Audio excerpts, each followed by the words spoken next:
अमेरिकी राष्ट्रपति Donald Trump ने एप्पल के सीईओ टिम कुक से कहा है कि वो भारत में एप्पल आईफोन की मैन्युफैक्चरिंग ना करें, बल्कि केवल अमेरिका में ही आईफोन बनाएं। लेकिन बड़ा सवाल ये है कि क्या टिम कुक इस स्थिति में है कि वो ट्रंप की सलाह को मानेंगे।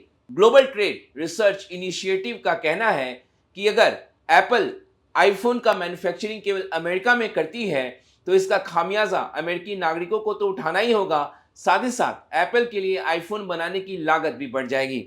जीटीआरआई के मुताबिक हर एक $1,000 वाले आईफोन के बनाने में कई देशों का योगदान है, जिसमें एप्पल खुद डिजाइन, ब्रांडिंग और सॉफ्टवेयर तैयार करता है।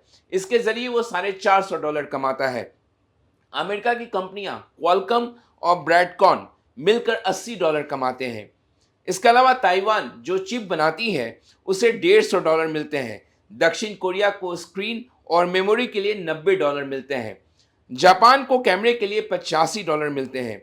जर्मनी, वियतनाम और साउथ कोरिया को $45 आईफोन बनाने के पार्ट्स जो हैं वो बनाने के लिए मिलते हैं। अब बात करते हैं चीन और भारत की।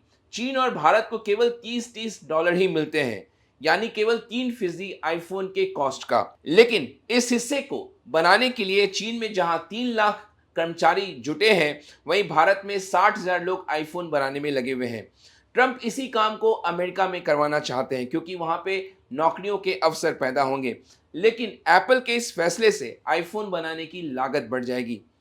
भारत में एक वर्कर की अगर सैलरी की बात करें वो $230 होता है, जबकि अगर एप्पल आईफोन की मैन्युफैक्चरिंग अमेरिका में करती है तो उसे $2,900 चुकाने होंगे हर एक कर्मचारी को, यानी 13 गुना ज़्यादा। इससे हर आईफोन को जोड़ने की लागत $30 से बढ़ के $390 हो जाएगी। और अगर एप्पल आईफोन का दाम नहीं बढ़ाती है तो एप्पल का मुनाफा $450 से घटकर केवल $60 ही रह जाएगा। ऐसे में सवाल उठता है कि क्या एप्पल इस स्थिति में है कि वो राष्ट्रपति ट्रंप के इस सलाह को मानेंगे। लेकिन देखना होगा आईफोन क्या फैसला लेती है। लेकिन आपको बता दें, एप्पल ने भारत सरकार को यह आश्वासन दिया है कि उसके जो भी योजनाएं भारत में हैं, जो भी वो निवेश करने वाली है वो इंटैक्ट है, उसमें कोई बदलाव नहीं होगा। यानी एप्पल आईफोन की मैन्युफैक्चरिंग भारत में करता रहेगा। ये कंपनी ने फिलहाल भारत सरकार को आश्वासन दिया है।